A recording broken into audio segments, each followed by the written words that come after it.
There's a moment in EMS that doesn't feel dramatic at first. It's not loud, it's not chaotic, it's not one of those calls where everything is obviously going wrong. It's quiet, subtle, and if you're not paying attention, you'll miss it. Your monitor alarms. You glance down, and you see numbers that just don't make sense. A rhythm that looks a little bit wrong. Something, though, that demands your attention, and just for a second, you stop looking at your patient. That moment right there, that's where mistakes begin. Because EMS is not just about what you see on the screen, it's about what's happening right in front of you on your cot. And sometimes those two things don't match up. And when they don't, you have to make a decision. You have to decide something. Do you trust that machine or do you trust your patient?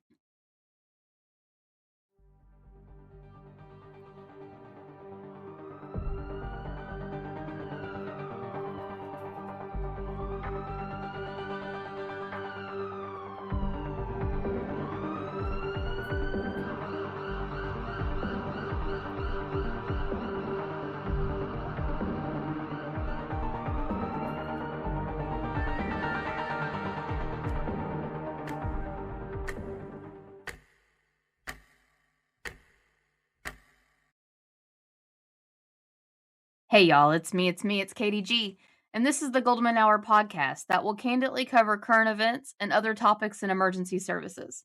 If you can survive the Goldman Hour, give or take, of honest and sometimes harsh opinions, stick around and enjoy a fleeting platinum 10 minutes of strict positivity. If you like what you hear, don't forget to subscribe to this podcast and check us out for more at easyemsceu.com/podcast. Welcome back. This is the show where we talk about what EMS actually feels like. Not the version you learn in class, not the version in textbooks, the real version. The version where sometimes things don't line up, where your training gets tested, and where your instincts matter more than your memory.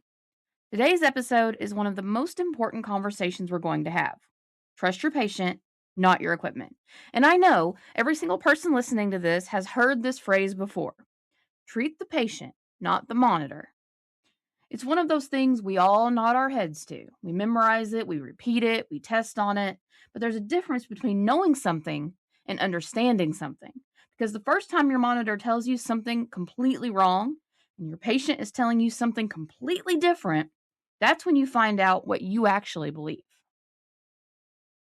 Before we go deeper, I want to bring someone into this conversation. It's the first time that we've ever had a guest on this podcast, and I'm really, really excited to introduce you to my business partner, Matt Leslie. He's an advanced EMT and someone I've worked with very, very closely.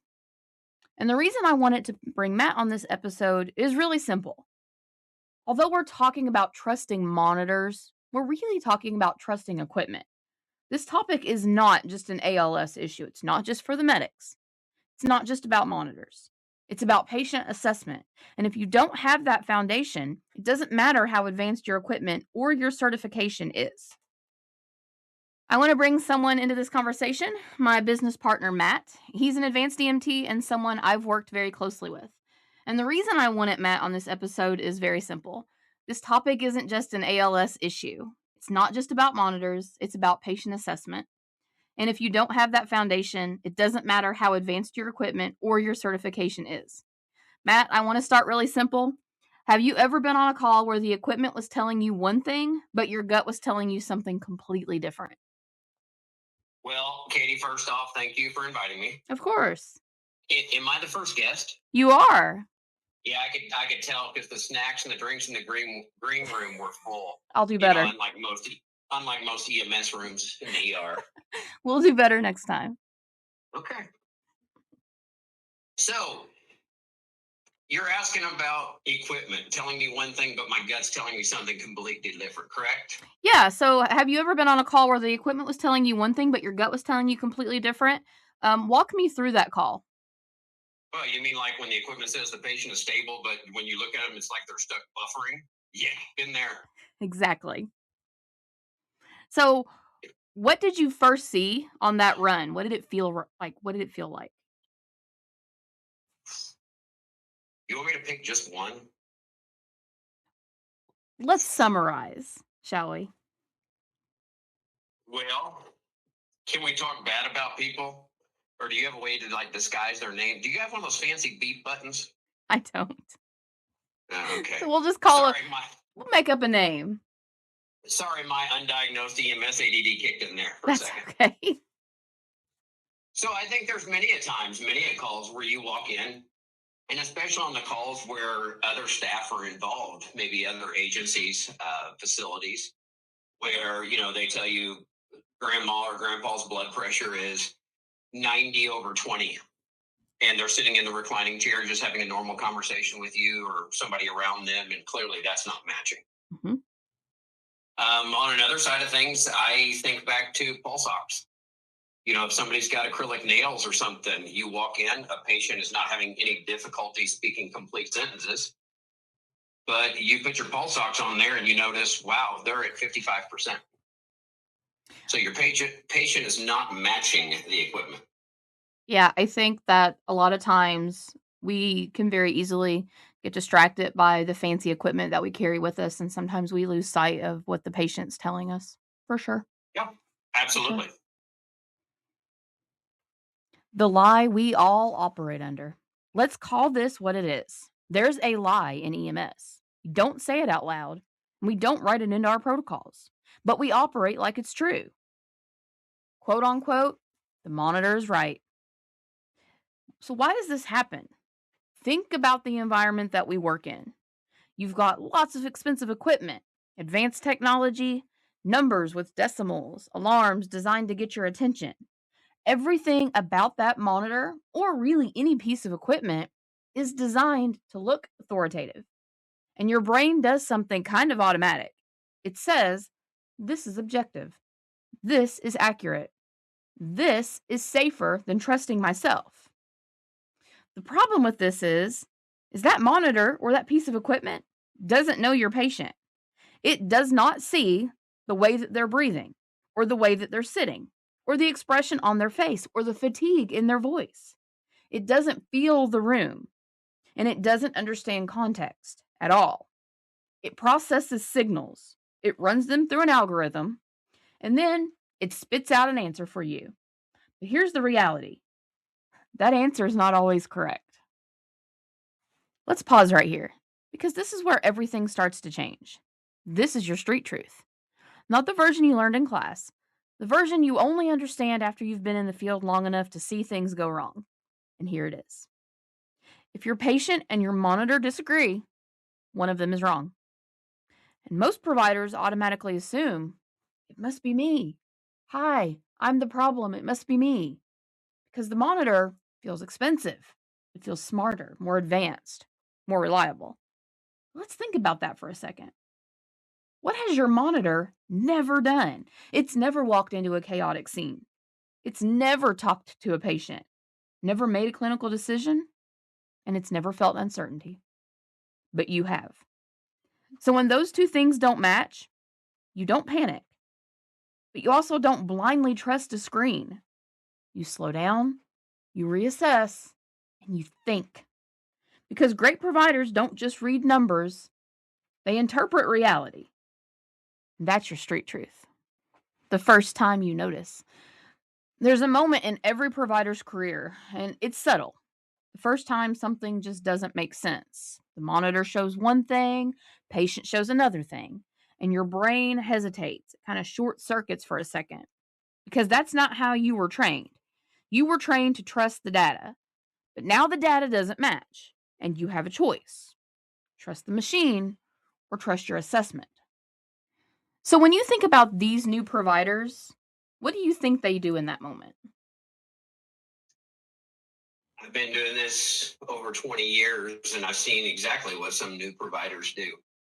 I think the ones who were schooled in about treating your patient, not the monitor, will look at the patient. You have the other ones who look and believe that number, and they react to the readings on the monitor or on the equipment.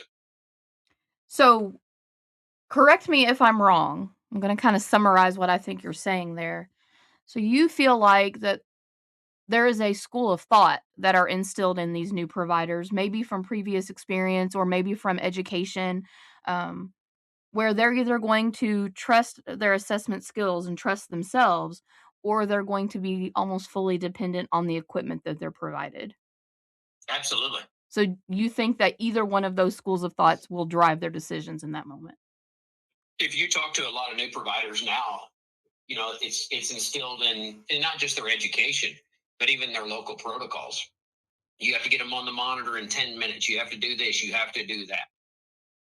What happened to the days when every run you go on, you do a patient assessment? Not every run you go on, somebody gets put on the monitor.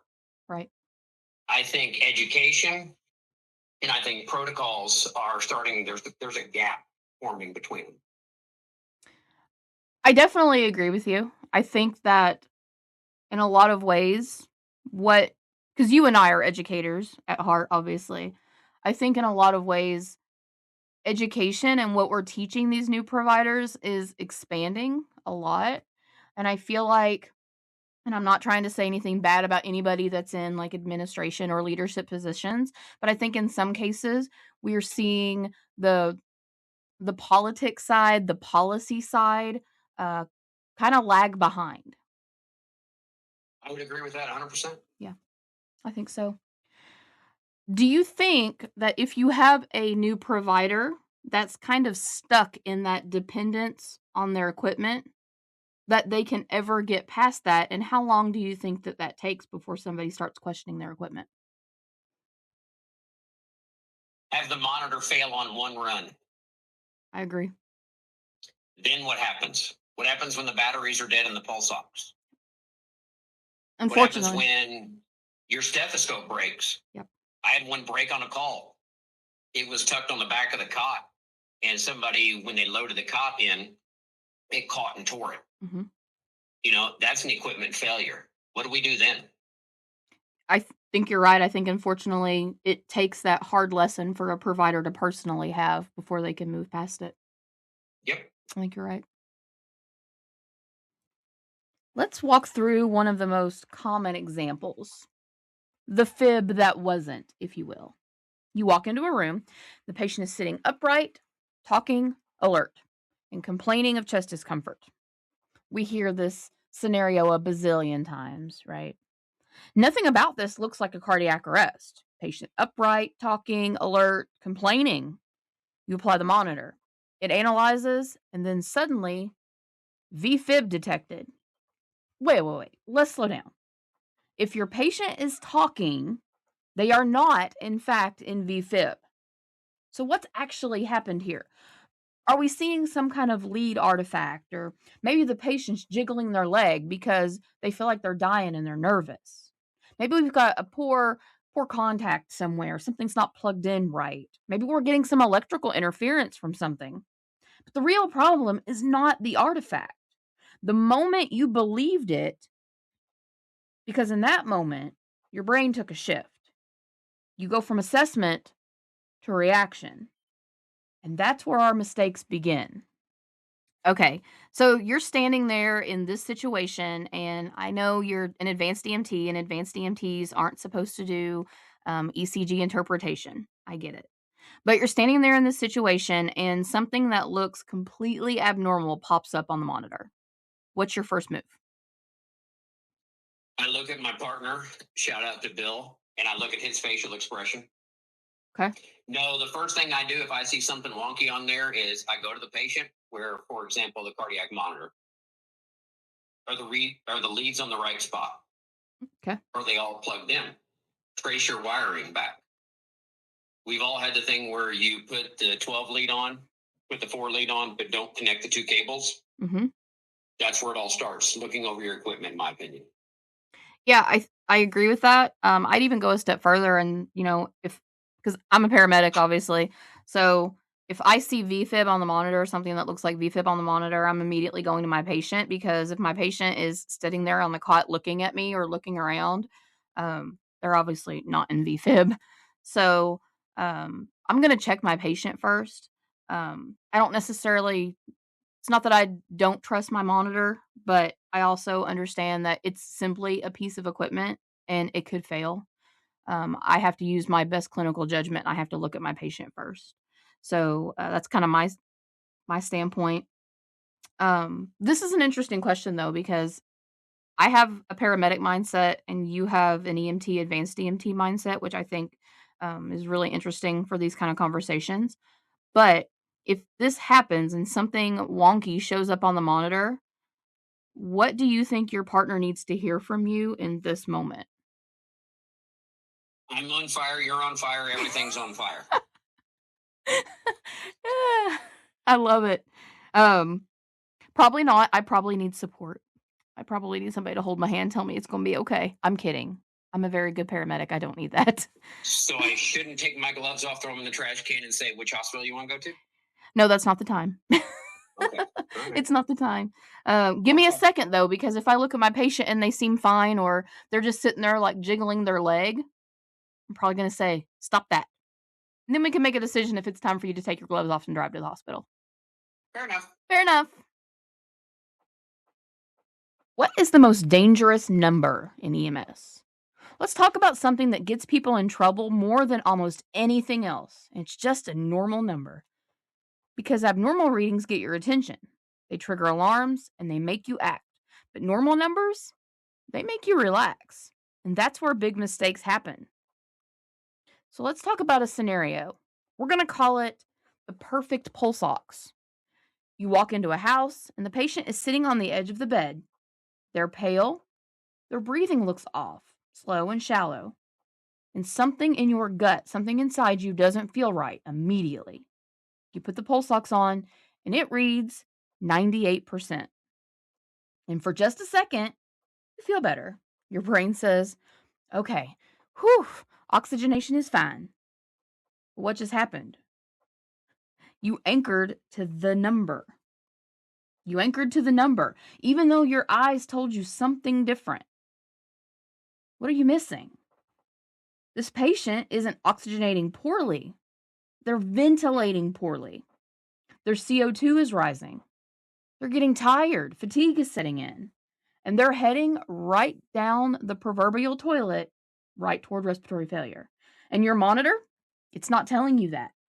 Because remember, pulse ox doesn't measure ventilation. It measures oxygen saturation, or in some other scenarios, it just measures something on the hemoglobin.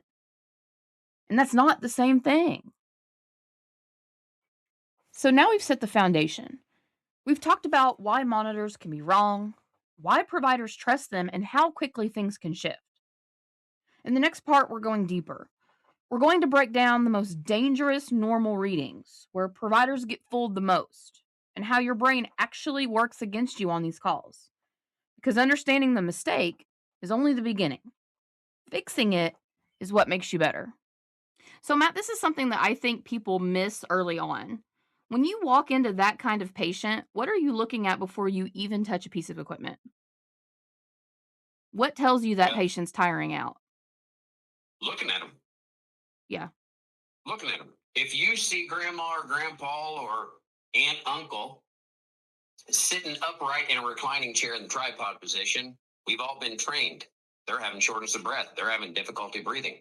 If they're leaned back in the recliner and they're tuckered out and tired looking, they're tired. You have to look at your patient. I think this is something that, with pediatrics, what do? We look at their work of breathing. We look to see how that kid looks. Yep. Same thing can be done for adults. Look at your patient. I immediately thought the exact same thing when I was kind of preparing this podcast. Is we use the pediatric assessment triangle when we talk about pediatric patients. We look at the appearance, how interactive they are, if they're crying, if they're consolable, if they look at us or they interact with us when we come in the room. We look at their work of breathing. We listen to them from across the room. If we can hear somebody breathing, especially a sick kid, when we walk into the room, we know that that's a problem. We look at their skin. Are they pale? Are they mottled? Are they cyanotic? But we only call that a pediatric assessment triangle.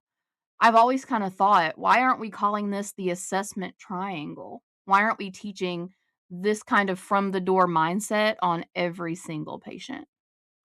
So whenever I teach my EMR and my EMT students, when we go through BSI as my scene safe, number of patients, et cetera, Hmm. I look at it as the zoom in method. That kind of stuff should be done from the doorway. Yep. You shouldn't be making sure the scene is safe after you put the monitor on. But I use the zoom in method because what can you see from the doorway? Mm-hmm. We are trained and we train for verbalize a general impression of your patient. Well, we know in the real world we don't verbalize it; it goes through our heads. But what do you see? What stands out? Because in EMS, we're taught to look for the stuff that's not normal. What is abnormal with this situation? Absolutely. And I think that we can start gathering clues about abnormal before we ever even start interacting with that patient, before we ever lay a hand on them, and definitely before we ever put a piece of equipment on them. I Absolutely. think there's some value in that from the door perspective. Stop right there, because this is one of the most dangerous traps to fall in EMS. Here's your street truth. A normal number does not equal a normal patient. Numbers don't tell the whole story. They give you a piece of it, a piece of the puzzle, if you will. And if you treat that piece like the truth, you're going to miss something that's actually happening. Because patients don't fail in clean, predictable ways. They compensate and they adapt. And they hide how bad things really are until they don't, until they can't anymore. When that happens, it's at the snap of fingers fast. So if your patient looks bad, but your monitor looks good, you don't just trust the monitor. You have to trust what you're seeing. And that's your street truth. Let's go to another one. Let's talk about the blood pressure that lied. That stable pressure. So you've got a patient and they look horrible. Cool, diaphoretic, barely responsive. They have a weak radial pulse, and you click, hit the automatic cuff. It cycles and it prints. 124/82. People would try to buy that blood pressure. But that doesn't make sense. What's really happening here? The machine's probably struggling. It needs pulsatile flow and it needs signal. And when perfusion drops, its accuracy tends to drop. But the monitor doesn't tell you, hey, I'm not confident in this reading. It just spits out the number, it just gives you the reading. And if you accept it, you've just been misled by a machine. So when you see something like that, what makes you say, nope, I'm checking this manually? Well, like I said earlier, when we are designed to look for things that are not correct or abnormal. In this situation here, we've got an altered mental status, abnormal, cool and diaphoretic with a weak radial pulse, abnormal. Absolutely. And then we get on the monitor, we get that nice blood pressure of 124/82. Oh, absolutely. A blood pressure that people would pay to have. Yeah, yeah, absolutely. So that right there, nope. I'm checking that one manually because everything else I've checked on my own. I did not need a piece of equipment to tell me the other stuff. So somebody's wrong here, and I'm betting it's going to be on that automatic blood pressure cuff. Yep. So just to kind of segue off of that and into my next point, and I know what your answer is going to be because we've had this conversation. So, how important do you think manual BPs are in EMS? And do you think that providers out there today rely entirely too much on our automatic cuffs? Oh, absolutely. They rely on them too much. Watch the television shows. And I say the real life shows out there, not the drama ones. They show up, one person's got the computer, one person's got the monitor. They check an automatic cuff. Yep. You know, manual blood pressures are around for a reason still. You always hear the old timers. Back in my day, we used blah, blah, blah, blah, blah. But they exist for a reason. You hear it, or you are palpating it. It takes the technology aspect out of things. What happens if you have the extra long hose on your automatic cuff and it's bouncing off the floor of the ambulance? You're going to get a different reading. What happens if you're hitting too many bumps going down the road? Different reading.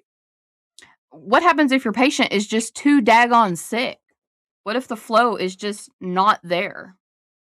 Absolutely. Yeah, I completely agree. And I know that, again, because You and I, we teach as well regularly. So I know that you and I recognize the importance of manual blood pressures and teaching our students how to take those manual vital signs. And we do that. I do wonder sometimes from interacting with other providers that are from other programs, um, if that isn't kind of becoming a lost art in EMS and they're almost being taught to rely on their equipment, which is a scary concept. I think it also comes back to, I can give one of my students a blood pressure cuff and a stethoscope, and I can repeatedly go over how to do this. Hmm. When they put it on somebody's arm and I say, "Do you hear anything?" They shake their head yes. How do we verify that? Right, How do we verify what's going in there? right. I think on the training aspect of things, we're all dealing with mannequins that have been thrown in the closets for every other night for 20 years now. When's the technology going to come around and be affordable? Number one, And that that's exactly what I well, was just getting ready to say. The technology is there. It's just so expensive, and your average program can afford it. I mean, we could always charge. What do you think? $8,000 for an EMT class per student? They'd be lined up around the building. I'm sure of it. Absolutely, they would. Free Sure of pizza it. every night. Speaking of our EMT classes, um, I am going to throw out an offer to our listeners who are still with us. The first person that sends us an email to easyemsceu@gmail.com with the subject line, I want it, is going to get a voucher for 50% off a membership. I made an executive decision. Let's see how my business partner feels about it. I mean, I may not be able to fuel up the private jet, but okay. All right, guys, if you're still listening, send that email. There's a key point to be made here. Machines fail quietly. They don't warn you and they don't hesitate. They just give you an answer. And it's your job to decide if that answer makes any sense. So, why does your brain work against you? Let's zoom out for a second because this isn't just about equipment. This is about how your brain works under stress. So, let's talk about some cognitive traps. Cognitive trap number one is authority bias. We trust things that look official, and monitors look official, so we assume they're right. Cognitive trap number two, confirmation bias. You expect something. The monitor gives you data, and your brain accepts it because it fits what you expected. Or in some cases, it fits what you hoped for. Cognitive trap number three, anchoring. You see one number and you build your entire assessment around it, even when everything else says it's wrong. And cognitive trap number four, fear. This is the big one. If the monitor is wrong, you're responsible. If you follow the monitor, it feels safer, even when it's not. So, do you think that newer providers feel that pressure or that fear of going against the machine more? Absolutely. You print off a 12 lead, and what does the doc in the box say? Yeah. So you have something that's going to go in your run report that you've been told and is going in your run report on that upload. It says one thing. Are you going to go against it? Or are you going to think, well, I'm the new medic, Yeah. I'm the new provider. Do I trust this over myself? Now you start putting doubt. Unfortunately, I think that even experienced providers feel that way. I mean, how do you argue with the computer? Correct, especially whenever the newest, latest, greatest comes out. Yeah. When it may not really be the greatest. Nope. Yeah. So, I think we talked a little bit about, why people hesitate to trust themselves. It's hard to argue with technology. But we've touched on this earlier in, past segments. Do you think that providers, whether new or, middle of the road or experienced, more nearing retirement, do you think that they hesitate to trust themselves because they may get pressure from supervisors, administration, people that do QA that are just looking at what they're seeing from that technology. Well, when I started, you never heard the term, let's see what legal says. That's true. Let's put it up the food chain and see what they say. When it's hard or easy, depending on what angle you're talking about, in the moment, in the back of the truck, on scene, crowd around, whatever, paint the worst picture possible, is to come up with one interpretation of something. Whenever legal and whenever management, whatever you want to call them, are going through all this stuff, they have all the data spread out all over the table in front of them. You have two eyeballs. Yeah. You have a piece of equipment. You have a partner. Maybe you got fire on the scene to help you.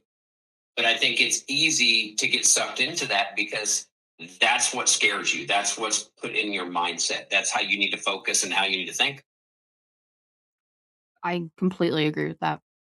So, people that are listening, obviously, that know me, they will know that part of my job for many years now has been um, quality assurance and continuing education using QA and audit and review. I do a lot of that. And some of the members of our website probably recognize my voice from some of our audit and review courses. I will say that probably one of my, if not the least favorite part of my job is sitting at a desk in front of a computer screen and tearing apart somebody's run report and armchair quarterbacking them.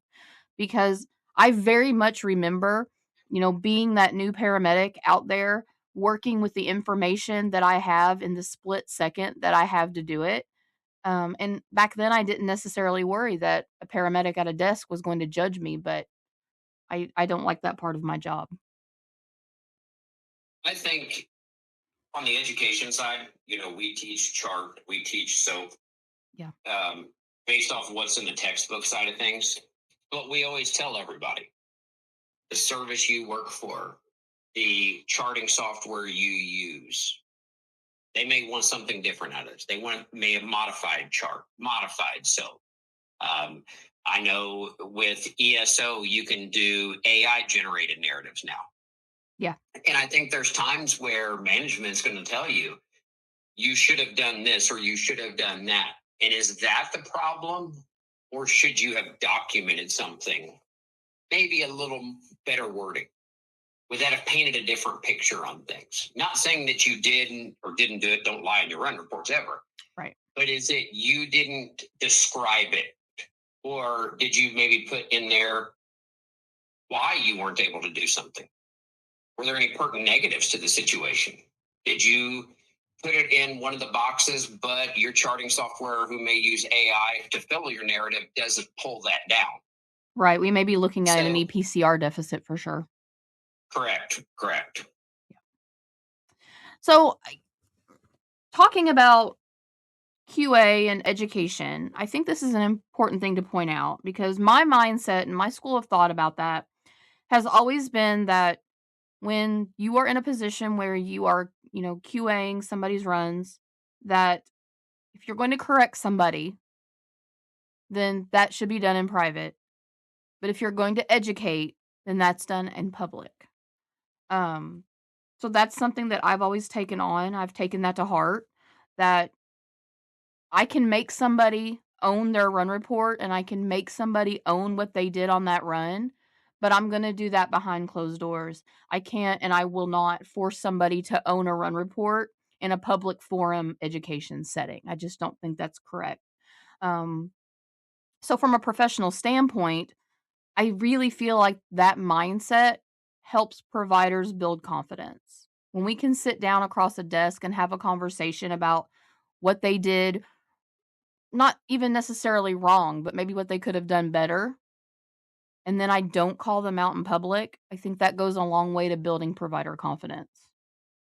I agree. And then taking a step further, I had a fairly new provider, paramedic provider, reach out to me a few months ago and was talking about they had worked with a long time EMT partner, or I should say the person that they were working with that day was a longtime EMT. Mhm. And they were telling me about a run, and they felt pressured off of the basic EMT telling them what to do. So when we talk about equipment, when we talk about trusting your instincts, trusting your knowledge, all that stuff. I think something that even the new paramedic providers especially need to know is you're the one that's held responsible for that. Yeah. Your highest level of care. Yeah. You're the one getting pulled in. You're the one getting questioned. And it's not going to look good when your answer is, well, I talked to my basic EMT and he said I shouldn't have gave that medication. Or he doesn't feel I need to give that medication right now. Or Yeah. he says we can wait till the hospital or till I get to the hospital, let them do it. So I think they also need to remember, going off left field here for a little bit, that their highest level of care, the Yeah. decision and the buck stops with them. Yeah. And, I actually just saw a memory pop up on my social media. I got my paramedic license 14 years ago, 2 days ago. It was the 2 days ago was the 14-year anniversary of me getting my paramedic license. And then, I was an EMT 7 or 8 years before that. So I've been doing this for a good little bit now. But I can remember very distinctly being a brand new paramedic. And for about the first 18 months, I just did not feel confident or like I knew what I was doing. And I don't know where that comes from. I would really like for somebody out there that understands the psychology behind that to point me in the right direction, because I would love to understand it. But I never had something that went wrong. I wasn't, and I mean no disrespect by putting this label on new providers. I wasn't a bad baby paramedic. I knew what I was doing. I was a very competent and capable paramedic. But boy, I just did not feel like I had a clue for about the first 18 months. So I sympathize with them for sure. Here's one that might hit a little harder. If you rely on your monitor to make decisions, you're not practicing medicine. You're following instructions. Medicine is not about reading numbers, it's about interpreting them and understanding what they mean and what they don't mean. Because the monitor doesn't understand context, but you do. And if you give that responsibility away, you're losing the most important part of your role. And that's your street truth. There's a call that every provider remembers, that call that changes you. The one where something just didn't match. The one where the monitor said one thing and your patient said another, and you made a decision. Not based on the screen, but based on your assessment. And it was the right call. That moment changes everything because now you trust yourself. Okay, so let me ask you a question. Okay. You get dispatched to a carbon monoxide call. Okay. Put pulse ox on their finger. Sure. What reading are you expecting to get? So whether I'm dealing with maybe like a false carbon monoxide poisoning alarm, or I'm dealing with a patient that's truly suffering from carbon monoxide poisoning, I would expect to see a relatively normal or even an excessively high SpO2. Okay. So, But if it's, as we teach anything typically below 94, so 93 or lower, we're going to give oxygen. Mhm. What are you going to do for this patient? Their oxygen stat's good. so I know where you're going with this. This is one of those situations for absolutely sure. We have to look at the totality of the situation, so to speak. We have to look at the big picture. I have to look at the entirety of my patient.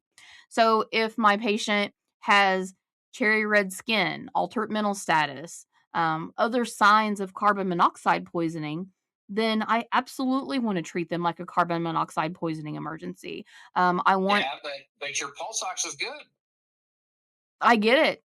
I get it, but that's one of those situations where I'm going to have to go against my equipment, and I'm going to be okay with that. The difference is when I have to make that decision and go against my equipment, I'm going to document and justify what I've done and why I've done it. This patient needs to be super saturated with oxygen because I want to wash out the carbon monoxide that's in there. And they're probably going to need to be transported to a facility where they can have some hyperbaric treatment.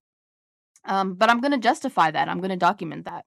Um, this is one of those situations where I think sometimes it gets glossed over in your coursework because, there are other things to talk about and other things to teach about.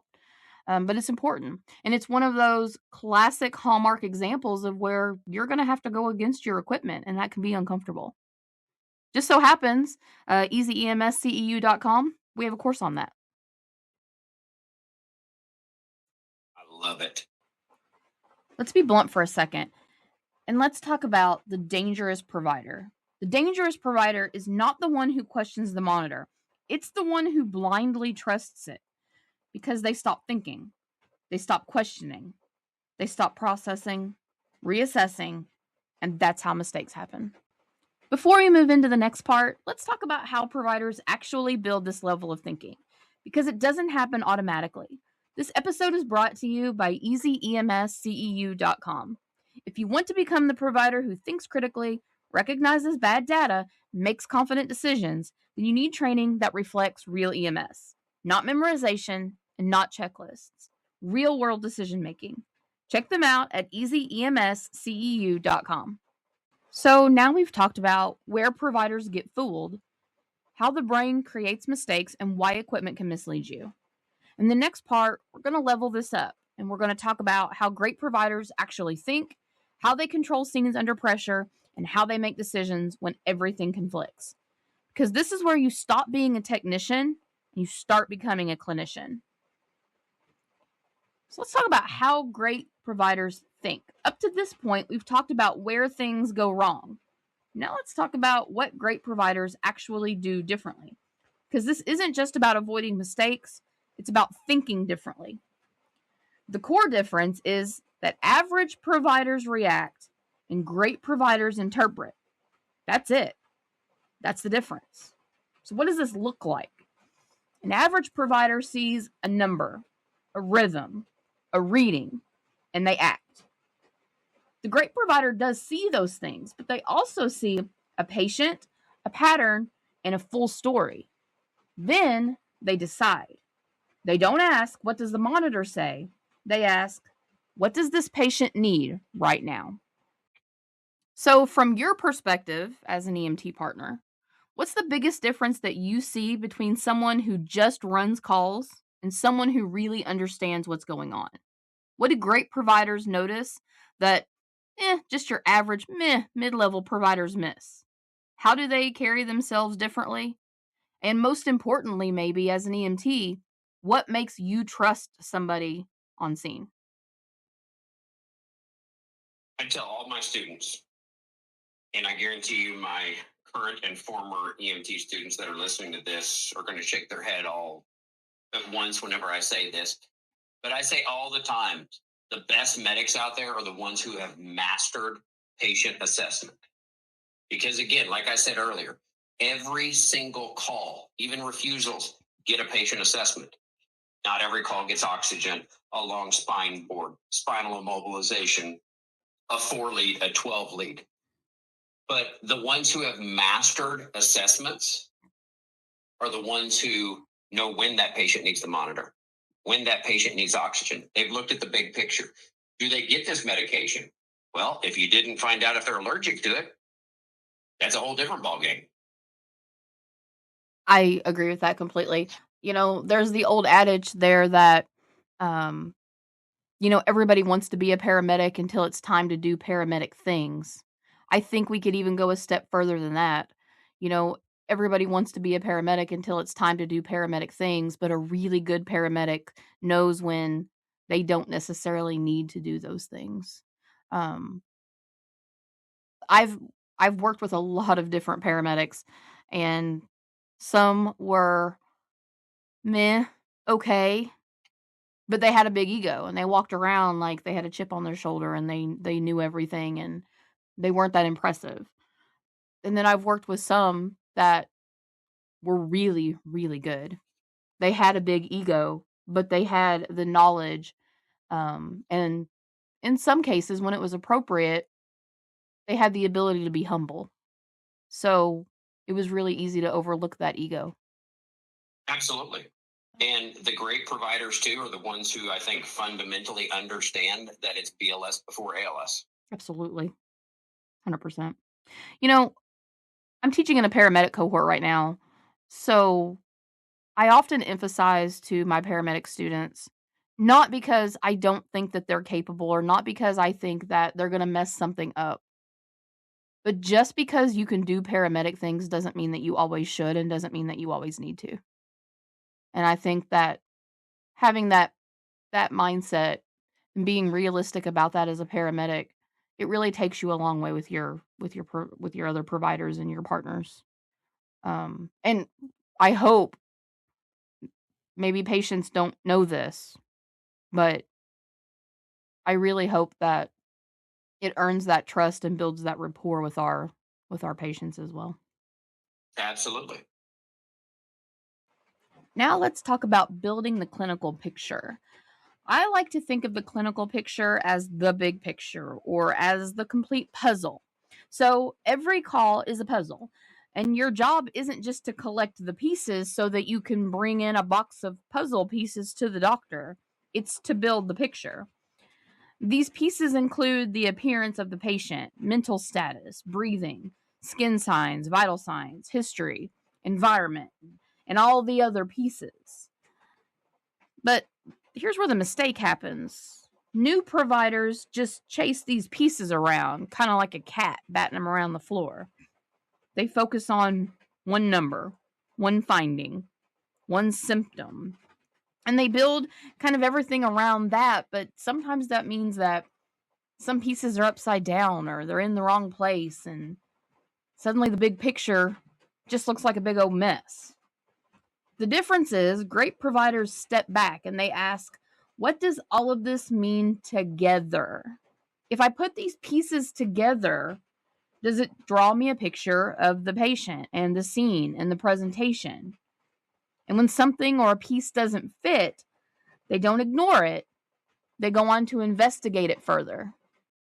So you've been doing this for a long time, and I'm sure that you've seen both sides of this. So from your perspective, what happens when someone loses control of a scene? What's it look like when things kind of start to spiral out of control? Well, let's take a step back and talk about, too, though, when this happens, your patient sees it, your patient's family sees it, Yeah. fire sees it, bystanders see it. So think about that from the perspective of, is that what you want people to see? And then what happens when your patient sees you lose control? I'm sure their heart rate goes up, their blood pressure goes up, and their confidence in you goes way down. Yeah. So again, I was an EMT for 7 years and I was a new medic, and now I'm an experienced old salty medic. Um, for me, losing control and kind of spiraling out of control, it looks like different things for different providers. I've had paramedics who lost control and become very angry, and sometimes they yell at people, or they snap, or they act unprofessional. I've seen providers that panic and they can't find a piece of equipment that they have seen a million times, and then they dump the bag out on the floor and it just looks chaotic. So I think it can look like a lot of different things, but regardless of what that behavior looks like, I think you hit the nail exactly on the head. I think that it looks chaotic and the family immediately loses trust in the provider. So with that Even little being, things, sorry to interrupt you, no, you're even the good. little things of, you know, we're not pharmacists. There are so many medications out there. We don't know about everything. Mhm. But even saying something like, I have no idea what this medication's for, Yeah. you probably truly don't know what it's for. But rather than say that, what about something like, okay, and what do you take this medication for? Hmm. What does your doctor prescribe this for? A, you're communicating with your patient. B, you're getting your question answered and you're not looking like an idiot while you're doing it. 100%. I think there are absolutely ways to bring a scene that is maybe starting to spiral very early on in the spiral. I think there are absolutely ways like that to bring it back under control. Um, Sometimes, as a paramedic provider, it's not even you that's making it chaotic. It's not even your behavior. It's just the scene that you've walked into. So sometimes, as the provider, you have to step into maybe a more aggressive leadership role than you would normally. And you just have to say, everybody stop and just let me have a minute to breathe and think. And that's okay. I think it's easy when you have a partner, a long-term partner, especially that you know how they operate, they know how you operate, and you can kind of help them or they can help you. If you start to see that, I had a partner for, well, we were partners for 3 or 4 years. And this person, I knew when they were about to explode. And we had already established a code word. The code word was we made up something we didn't necessarily need on scene, but can you run out the truck and grab that for me? Mm-hmm. That person went out of the truck. Sometimes it was a blanket, a sheet, or whatever, but they had that moment to rein things in. They didn't stop thinking about their patient, but they were able to focus on things. We've all been on the scene where you have family, 5 or 6 firefighters, especially in the rural volunteer areas where that patient is very potentially or probably a family friend. So now they're amped up. So you could have you, your partner, a patient, and 10 people on scene who are all frantic. That becomes crowd control in a way. Yeah. And it can become unsafe. Absolutely. Yeah. So this is where people either grow or they stay stuck. Here's your street truth. If you're not building a full clinical picture, you're just guessing. And guessing can feel like action. It feels like you're doing something. But without context, it's just noise. Because one vital sign doesn't tell the story. One monitor reading does not tell the story. One symptom does not tell the story. The story is everything together. And great providers, they don't react to pieces. They understand the pieces put together in the puzzle makes a whole picture. And that's your street truth. Now let's talk about something that separates providers instantly. Control. Specifically control under pressure because EMS is chaotic by nature. There's people talking and equipment alarming and families watching and time pressure. And in that chaos, providers either get pulled into it or they control it. So, what do great providers do? They slow their voice. They give clear direction and they prioritize. They don't let alarms dictate the scene. They don't let equipment drive decisions. They stay focused on the patient. So when you walk into a scene, what's the first thing that gives you a sense of what's going on? Is it visual? Is it how the patient's acting? And when do you hit that something or this just isn't right moment? I think you got to look at the big picture when you walk in scene and, for example, fires on scene. If they're frantic and you're familiar with this department and they don't get frantic very easy, there's the first indication. When you go in and family is all hysterical, when the scene is very fast paced, there's a lot of stuff going on. You got to look at the big picture of everything.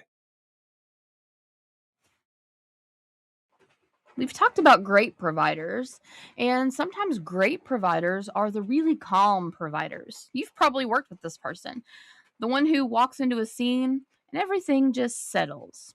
They're not loud, they're not rushing, but they're still in control. Why? Because they're not reacting, they're thinking. And thinking requires space and peace. And great providers create this peace, even when there isn't any. They slow themselves down. They slow themselves down and create that space and that peace so that they can make better decisions for their patient. Trusting yourself. This is where a lot of providers struggle. Confidence. The reality is, confidence doesn't come from knowing everything, it comes from knowing how to think. New providers look for certainty, they want confirmation and they want validation. But experienced providers expect uncertainty. They're comfortable with it because real medicine isn't clean, it's messy, it's unpredictable, and that's okay. Here's one that separates providers instantly. If you're rushing, you're not thinking. And if you're not thinking, you're not practicing medicine. You're reacting, you're chasing numbers, and you're hoping that you're right. But great providers, they control their pace, even when everything around them is moving fast. Because speed doesn't save patients, correct decisions do. And that's your street truth. So, what helped you start trusting your own assessment more? Was it experience, or do you think it was mentorship? And was there a moment that changed it for you? When I first got my advanced EMT, we had an ER doctor that every patient that I would bring in, especially if I was on an advanced truck, I felt like I needed validation from that doctor. I don't know why. Looking back on it, I've thought about this many times. Why did I need it? What was the goal with it side of things? But I would go in there and this was the vitals. This is how they presented. This is what was going on. Did I do the right thing? Or I would find myself asking questions that deep down I knew the answers to, but I would say it so that doctor would give me the answer. Well, again, I already knew the answer. I just wanted to hear it. It was that validation side of things. Mm-hmm. For me, and every provider is a little different. But for me, I think that reaffirmed in my mind that, okay, you're thinking the right way. Yeah. So I've mentioned, for about the first 18 months of being a paramedic, I just didn't really feel like I knew what was going on. I was very, very unsure. And quite frankly, I was not very confident. So I think that my my confidence in learning to trust my own assessment more came with experience, but I think it also came from working with some of, in my opinion, the very best paramedics in the business. I got to watch them, and I got to learn from them, and then I got to start instilling the things that I saw them do in my own assessment, and I got to make it my own. And um, yeah, I mean, now if I didn't have a monitor or I didn't have a pulse ox, I really feel like I could adequately take care of a patient with very little trouble. Okay, now I'm going to flip the tables on you. Okay. You have a run. Mhm. You pull into the ER. You're going to have to open up both back doors because your ego, your shoulders, nothing's going to fit through the side door. Okay. You've nailed it. Mhm. Roll your patient in the ER. Yeah. And there's that one nurse barking up your ear because you didn't do this right or you didn't do that right. How do you maintain confidence after that? Early on in my career, that would have really probably broke me down. And maybe that's one of the reasons why for the first 18 months I didn't feel good about it. So, But do we need to have these new providers get their ass chewed out a few times by a nurse to bring them down? I mean, maybe. I got a list of names. I mean, you say the word, I'll start tomorrow. Maybe. I do I think that that kind of disrespect is healthy or good? Not necessarily. Do I think that it's warranted for some providers? Could be. Um I've always said, when you roll into the ER, if you have a critical patient that's, crashing or, a terrible trauma patient and everything's just kind of going to hell in a handbasket, so to speak, your ER really should be kind of your safe place. It should be your home base. But, there are some times when there are providers that need to be brought down a notch or two. Okay. So let's balance this a little bit because this isn't anti technology. Monitors are valuable. They do catch things, they confirm things, and they can guide care when the equipment is right. The key difference here is great providers don't ignore the equipment, but they validate it. They ask, does this match my patient? Does this make sense? What else could what I'm seeing be explaining?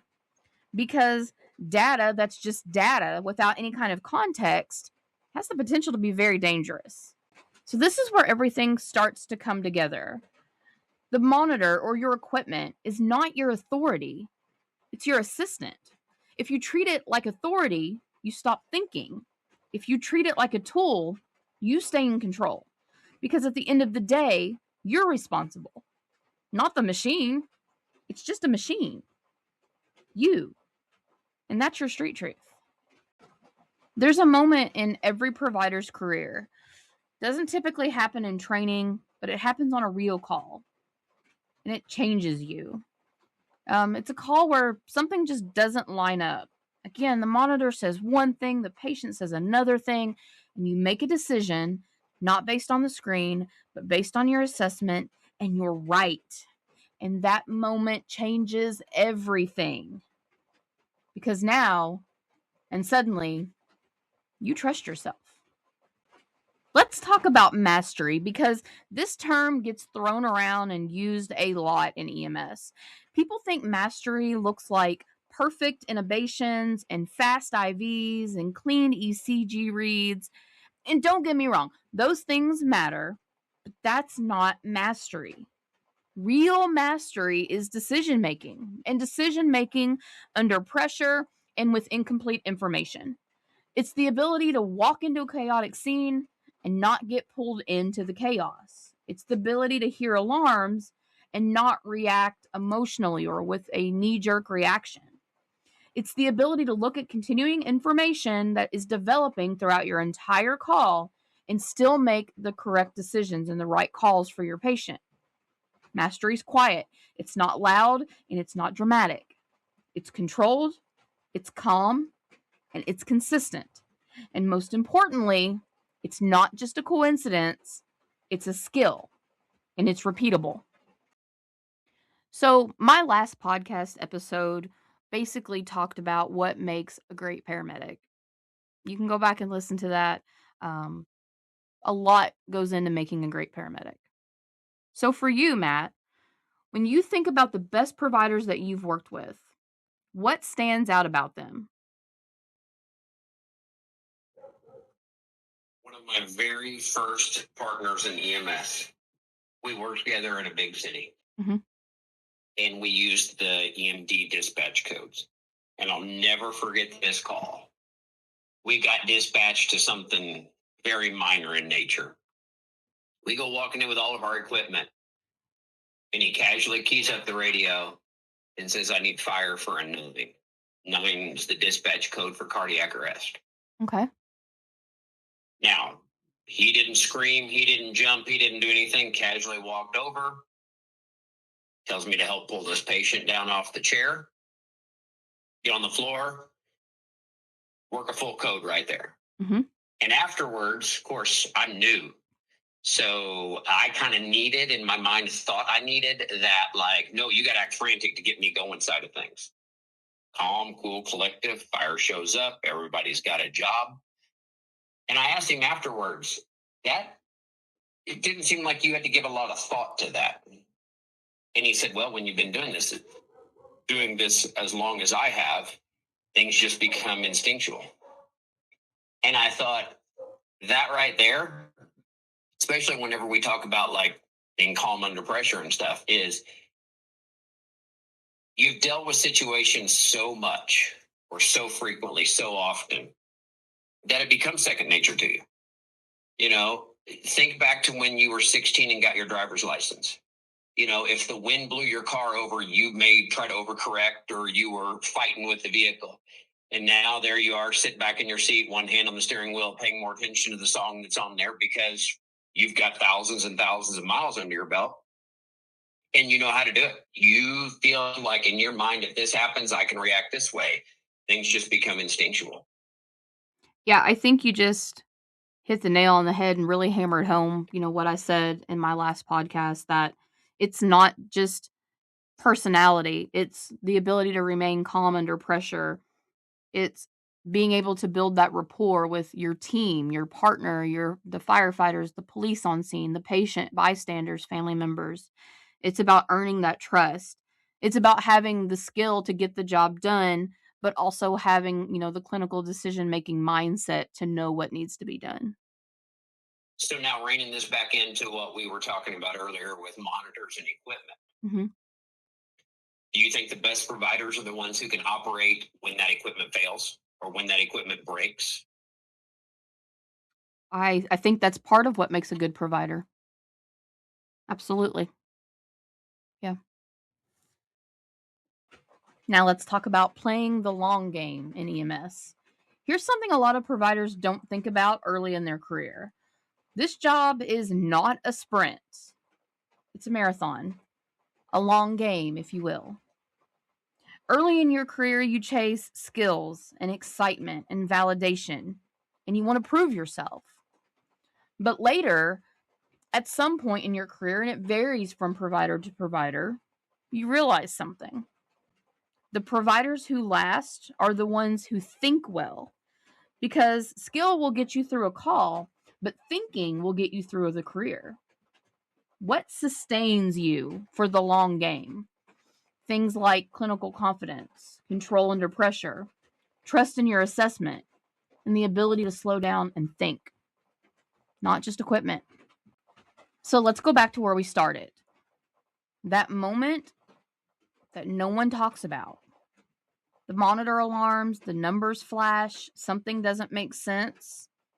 Everything looks at you, and for a moment in your head, everything goes quiet. This time is suddenly different because now you don't panic. You don't chase the screen. You take a moment, you pause, you look at your patient, you assess, you start to interpret the information, you're thinking, and then you act. That moment, that's the difference. That's the growth. That's the experience.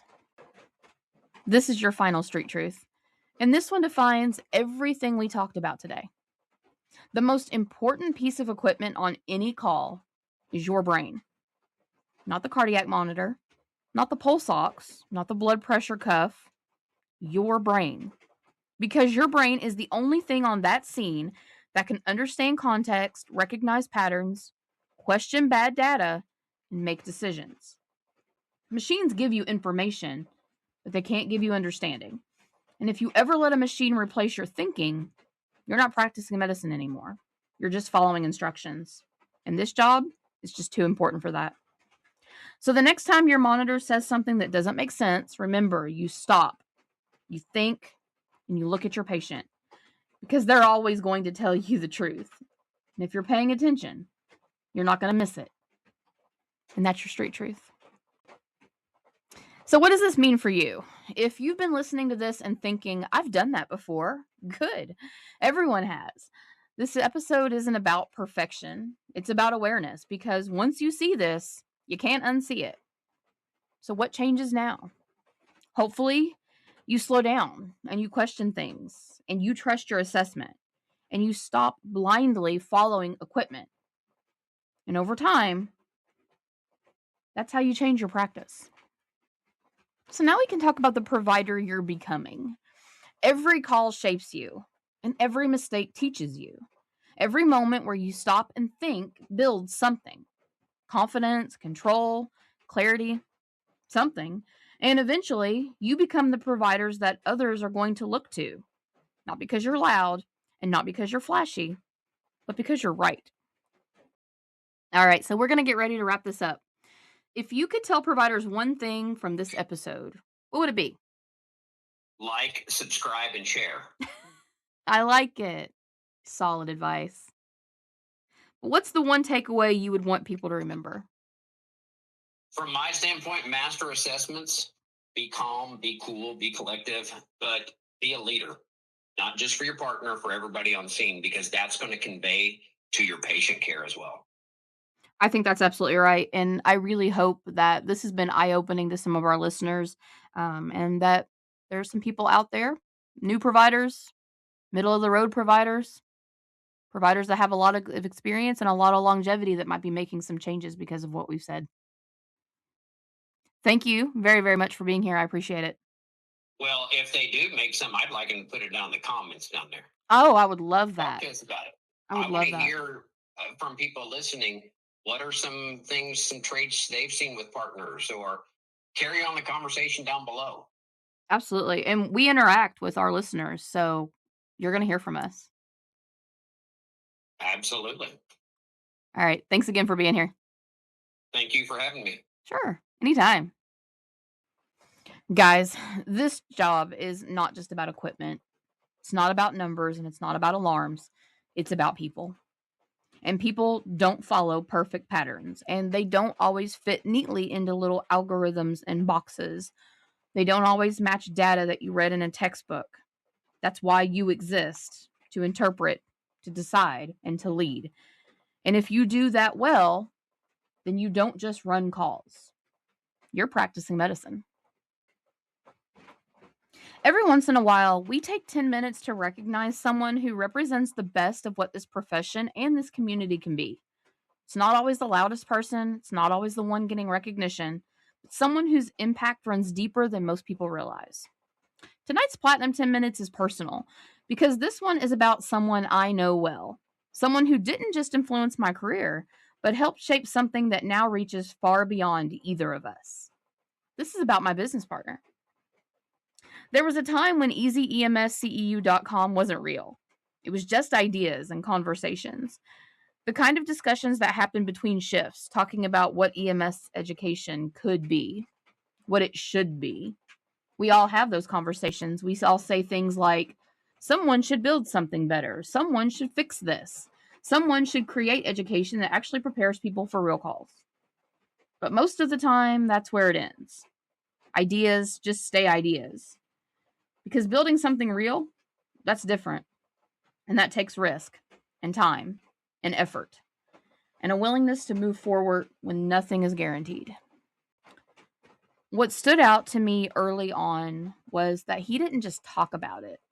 He moved. He took those ideas, the same ones that we've all been discussing forever, and he turned them into something real.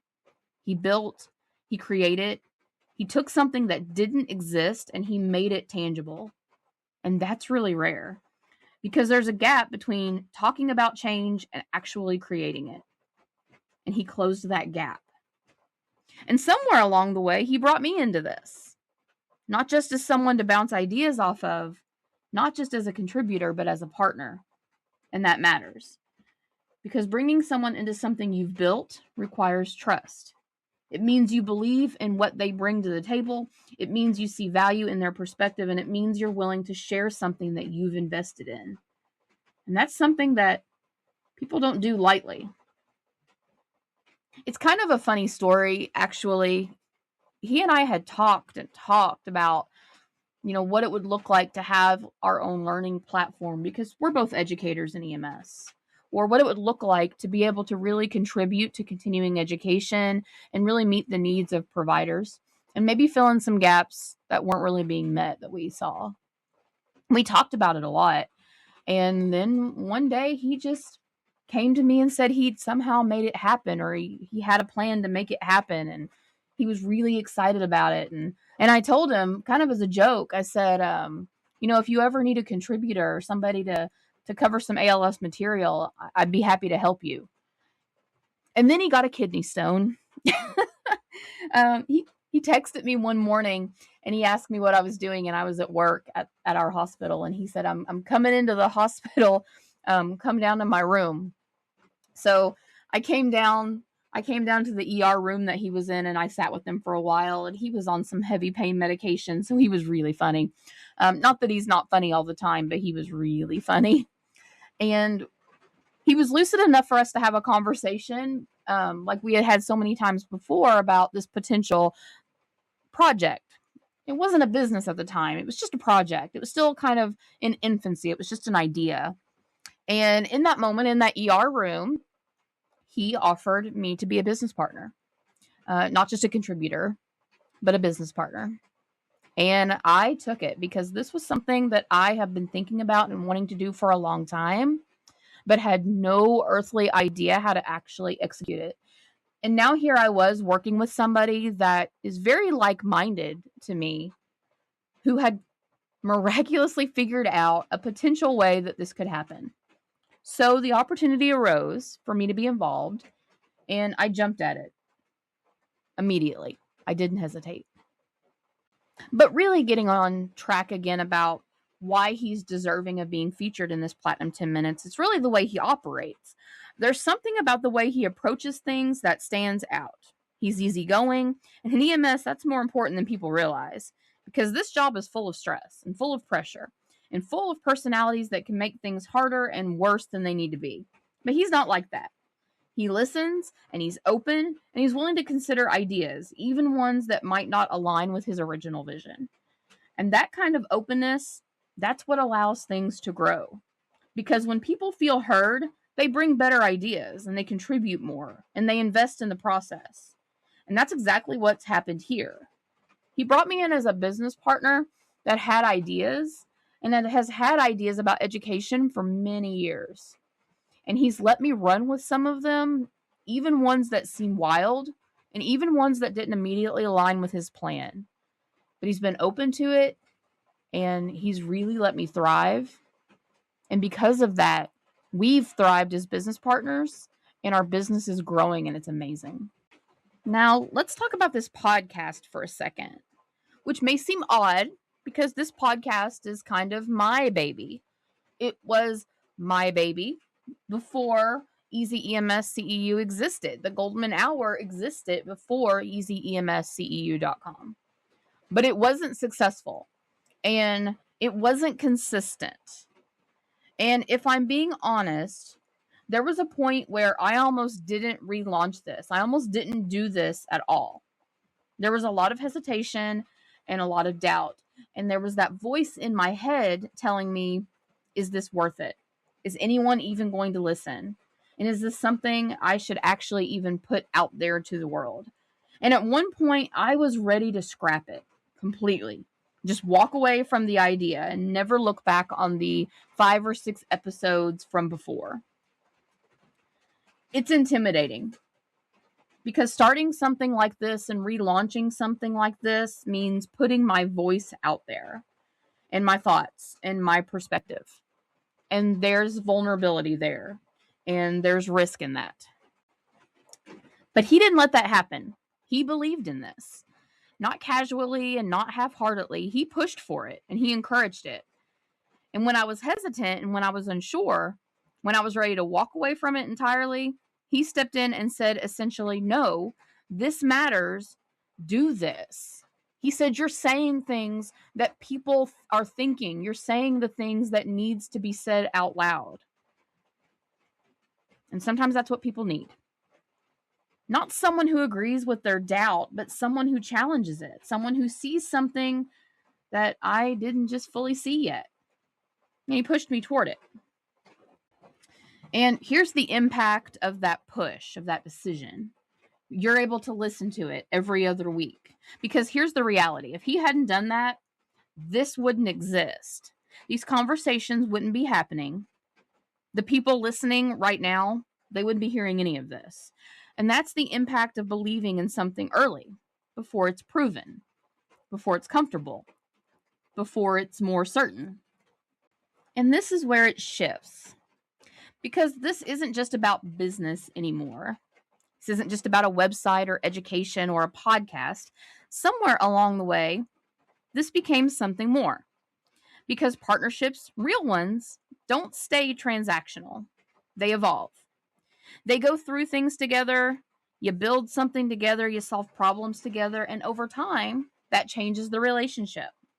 What started as a business partnership has turned into friendship. A real one. The kind that's built on trust and respect and shared effort and shared growth. And that's not something that you can force. I like to think that that happens naturally. When you work with someone who shows up consistently like Matt does, and who listens and who supports and who pushes when you need to, you just can't help but become friends with those kinds of people. So this is what this comes down to. Gratitude and thank yous. Because not everyone gets the opportunity to work with somebody like that. Not everyone gets to be a part of something that they believe in with someone who is generally supportive of them. And not everyone gets that push at the exact moment they need it. But I did. So I want to say this directly. Thank you. Thank you for taking an idea and making it real, and for bringing me into this, for being open to ideas, and for being easy to work with, and for making this process so much better and not harder, and for pushing me to move forward with something that I almost completely walked away from, because that matters more than you probably realize. There's something important here for everyone listening, because this isn't just about one person. This is about the impact people can have on each other. Sometimes it's not about doing something yourself. Sometimes it's about recognizing potential in someone else and then pushing them toward it. That's influence. That's leadership. And that's something that this profession needs more of, and something that I am so grateful to have in my business partner and my friend, Matt. Tonight's Platinum 10 Minutes is about someone who didn't just talk about change, they created it. Someone who didn't just support an idea, they pushed it forward when it mattered the most. And someone who started as a business partner, but became a friend that I am genuinely thankful for. This has been the Platinum 10 Minutes. Before we go, next episode, we're talking about something that humbles every provider: airway. Because there's a moment where you go in for the tube and nothing is there. No cords, no view, just blood, secretions, pressure. And now you have seconds to make a decision. Do you keep trying? Do you change your plan? Next time we're breaking down airway nightmares when innovation goes wrong. Because sometimes the smartest ALS decision you can make is knowing when to fall back to BLS. This is your show. Real AMS, real decisions, real growth. Stay sharp, stay thinking, and we'll see you on the next episode. Well, folks, I'm 10-8 for now. Thanks for joining me on the Goldman Hour and for the Platinum 10 Minutes. Please don't forget to subscribe to this podcast and check out all our cool extras at easyemsceu.com/podcast and become a member of G-Shift. Don't hesitate to reach out. I love hearing from my listeners, and if you send me an article or topic I use on my podcast, you'll for sure get a shout out. Until we're all 1041 together again, y'all stay safe out there.